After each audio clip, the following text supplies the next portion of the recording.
ये स्टेटमेंट वाले क्वेश्चंस हैं। कहा जा रहा है कि form the pair of linear equations for the following pair for the following problems दी गई हैं हमें प्रैक्टिकल लाइफ से, ठीक है, and find their solution by substitution method. कहा जा रहा है the difference between two numbers is 26 and one number is 3 times the other, find them. देखो सॉल्यूशन हमें क्या बताया गया है, दो इन्फॉर्मेशन हमें बताई गई हैं। पहली इन्फॉर्मेशन है कि डिफरेंस जो है वो है 26, दो नंबर्स हैं, डिफरेंस 26 का है। और दूसरी इन्फॉर्मेशन क्या है, 3 टाइम्स है, कोई एक जो होगा, एक जो नंबर होगा वो 3 टाइम्स होगा। तो हमें सब्स्टिट्यूशन मेथड से करना है, और हम चैप्टर कर रहे हैं 2 वेरिएबल्स वाला, तो हम ये जो दो नंबर्स होंगे इन्हें 2 वेरिएबल्स मान लेंगे, ठीक है। तो late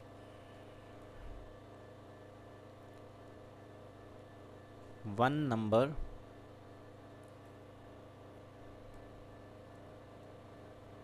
B x and another be, एक को हमने क्या माना x and another be y, दूसरे को हमने मान लिया y, ठीक है।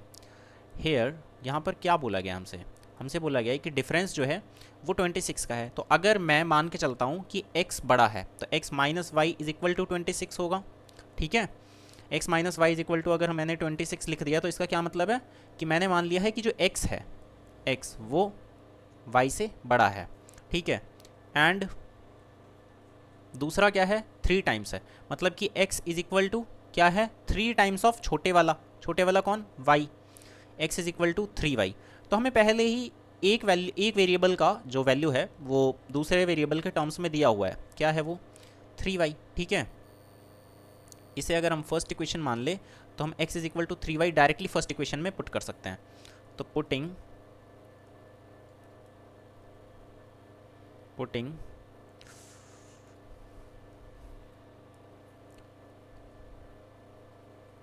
the value of x in equation number 1, that is x minus y is equal to 26। हमें वो दो नंबर्स फाइंड आउट करने था, क्या बोला था हमें कहा गया था फाइंड देम। तो हमें वही x और x और y की वैल्यू जो है फाइंड आउट करनी है। तो x minus y is equal to 26, तो x की वैल्यू कितनी है 3y, x की value 3y minus y is equal to 26, ठीक है। या so 3y minus y is equal to 2y is equal to 26। This implies कि y इज इक्वल टू कितना हो जाएगा 26/2 is equal to 13। This implies y is equal to 13। तो हमें पता चल चुका है कि उसमें से एक जो नंबर होगा कोई वो क्या है 13 है, और ये होगा छोटे वाला, क्योंकि हमने क्या सोचा था, मतलब क्या हमने अज्यूम कर लिया है कि x जो है वो y से बड़ा है। And x is equal to कितना होगा, x की वैल्यू टर्म्स में y के टर्म्स में हमें यहाँ पर बताई गई है, x is equal to 3y। तो x is equal to 3, y is equal to 3, y की जगह कितना 13 is equal to 39। So x is equal to 39, ठीक है। ये दोनों हमें फाइंड आउट हमने कर लिए। और लास्ट में हम क्या लिख देंगे, हम इस तरह से स्टेटमेंट लिख देंगे, so one of the number is 39 and another is कितना 13। और हम चेक भी कर सकते हैं, हमें क्या बोला था कि जो दो नंबर्स हैं उनका डिफरेंस होना चाहिए 26, तो 39 और 13 का डिफरेंस कितना होता है 26 होता है। And one number is 3 times the other, और एक जो नंबर है वो 3 गुना होना चाहिए, तो 39 जो है वो 13 का 3 गुना होता भी है, तो इसका मतलब हमारा सॉल्यूशन पूरी तरह से करेक्ट होगा, सॉल्यूशन, ठीक है। नाउ क्वेश्चन 2 और the part two of question number 3। कहा जा रहा है कि larger of the two supplementary angles exceeds the smaller by 18 degrees, find them. Supplementary angles कौन से होते हैं, सप्लीमेंट्री एंगल्स होते हैं जिनका जो सम होता है वो कितना होता है 90 डिग्री, ठीक है। तो कहा जा रहा है कि दो एंगल्स हैं सप्लीमेंट्री एंगल्स, मतलब कि दो एंगल्स हैं, वो दोनों का जो सम होगा वो क्या होगा, 90 डिग्री होगा।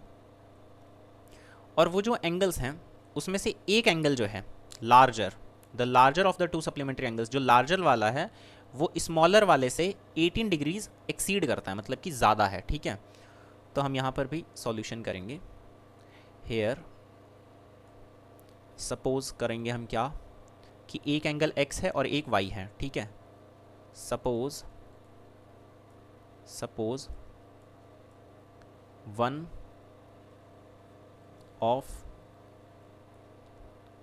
Of the angles be x and another be कितना y, ठीक है। सो यहाँ पर क्या है, x हमें पहले ही बोला गया है कि दोनों जो हैं क्या है, सप्लीमेंट्री एंगल्स है। तो ये पहली इन्फॉर्मेशन है जो हमें बताई गई है, पहली इन्फॉर्मेशन है सप्लीमेंट्री एंगल्स। और दूसरी इन्फॉर्मेशन है कि 18 डिग्री से एक्सीड कर रहा है। तो एक इन्फॉर्मेशन को यूज़ करते हुए हम एक इक्वेशन बनाएंगे, दूसरी इन्फॉर्मेशन को यूज़ करते हुए दूसरी इक्वेशन बनाएंगे। तो x plus y is equal to 90 degree, ठीक है। ये फर्स्ट इक्वेशन बन गई, ठीक है। और जो सेकंड इक्वेशन है वो क्या आएगी कि x is equal to, larger वाला हमने मान लिया कि x है, ठीक है, और स्मॉलर वाला हमने मान लिया कि y है। तो x इज इक्वल टू कितना, छोटे वाले से कितना ज़्यादा है, 18 डिग्रीज ज़्यादा है। तो x is equal to y plus 18 degrees, ठीक है। तो यहाँ पर हमें क्या है, हमें पहले ही एक वैल्यू, मतलब एक वेरिएबल की वैल्यू जो है वो दूसरे वेरिएबल के टर्म्स में दी गई है, तो हम इसी को यूज़ करेंगे। नाउ हम क्या लिखेंगे, putting the value of x, putting यहाँ पर लिख दो and then x is equal to y plus 18 and then putting the value of x in first equation. So x plus y is equal to 90 degree, x की जगह कितना है, y plus 18 degree plus y is equal to 90 degrees, 18 plus y and y कितना हो गया, 2y is equal to 90 degree. So 2y is equal to 90 degree minus 18 degrees is equal to 72 degrees. तो y is equal to कितना हो जाएगा, 72 degrees upon 2 is equal to 36 degrees, ठीक है।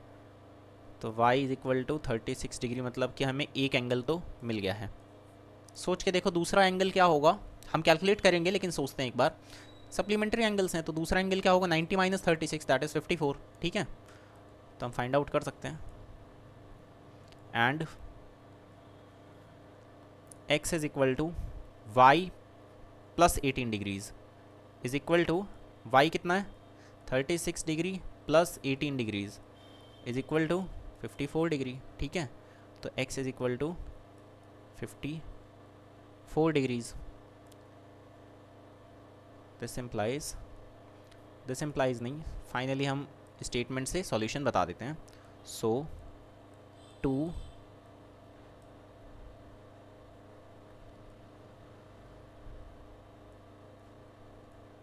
Supplementary angles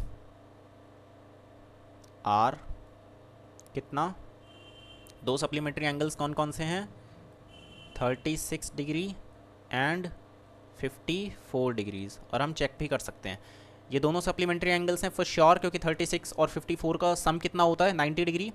और हमें दूसरा जो इन्फॉर्मेशन बताया गया था या जो दूसरी कंडीशन थी वो क्या थी कि जो एक एंगल है, जो बड़े वाला एंगल है वो छोटे वाले से 18 डिग्रीज एक्सीड करेगा। यहाँ पर 54 डिग्रीज जो है वो एक्सीड कर भी रहा है, ठीक है। 54 डिग्री जो है वो 36 में कितना एक्सीड कर रहा है, 18 degree. So we are correct, okay.